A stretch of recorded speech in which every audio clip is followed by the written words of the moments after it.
ایک بھائی نے پوچھا کہ کیا نبی کریم صلی اللہ علیہ وسلم نے اپنی آخری عمر مبارکہ میں رفع یدین ترک کر دیا تھا، اور اگر کوئی حنفی حنبلی کی طرح اب بھی رفع یدین کرے تو کیا اس کی نماز ہو جائے گی یا نہیں؟ دیکھیں، فقہ حنفی کے روشنی میں ہم یہ کہتے ہیں کہ رفع یدین بالکل نبی کریم صلی اللہ علیہ وسلم سے ثابت ہے، اور سینکڑوں حدیثیں ہیں۔ رفع یدین، رفع مانے اٹھانا، یدین مانے دونوں ہاتھ۔ تو نبی کریم صلی اللہ علیہ وسلم جب رکوع میں جاتے تب رفع یدین فرماتے، اور بعد میں بھی ثابت ہے۔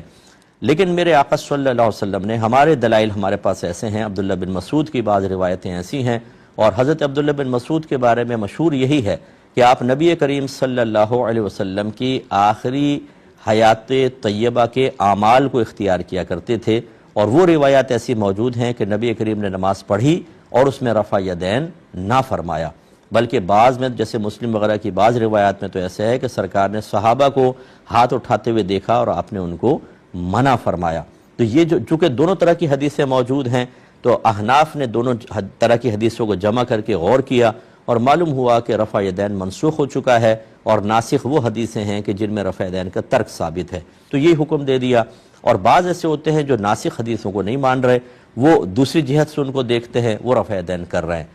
تو اس میں کوئی مسئلہ نہیں ہے، ہر شخص جو ہے وہ اپنے امام کو فالو کرے۔ اگر کوئی رفع یدین کی حدیثوں کے ذریعے رفع یدین کرتا ہے، ٹھیک ہے، اور جیسے ہم نہیں کرتے تو ہم بھی بالکل اپنی جگہ حق بجانب ہے، لڑائی جھگڑا نہیں۔ اچھا، یہ بھی میں عوام کے لیے عرض کر دوں، رفع یدین کوئی فرض یا واجب نہیں ہوتا، یہ سنت ہے، لیکن اس کو بنیاد بنا کر ایسا اس کو اچھالا جاتا ہے کہ لگتا ایسا ہے پبلک کو کہ اگر رفع یدین نہیں کیا، حدیث میں آیا ہے، اور نہیں کر رہے، سارے کے سارے جہنم میں چلے جائیں گے۔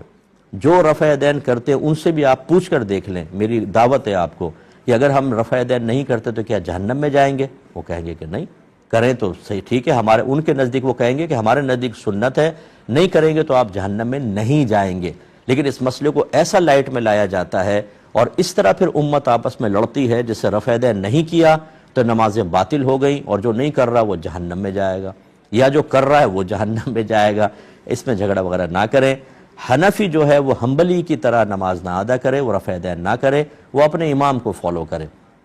4 اماموں کی تقلید پر اب امت متفق ہے: امام اعظم ابو حنیفہ، امام شافعی، امام مالک، امام احمد بن حنبل،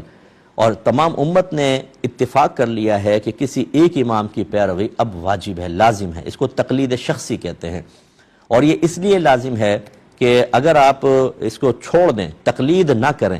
تو پھر آپ ڈائریکٹ قرآن و حدیث کی طرف آئیں گے، اور ان میں تعارض بہت زیادہ ہے۔ ایک ایک چیز کے بارے میں سینکڑوں حدیثیں ہیں، کیسے نتیجہ نکالیں گے؟ کسی نے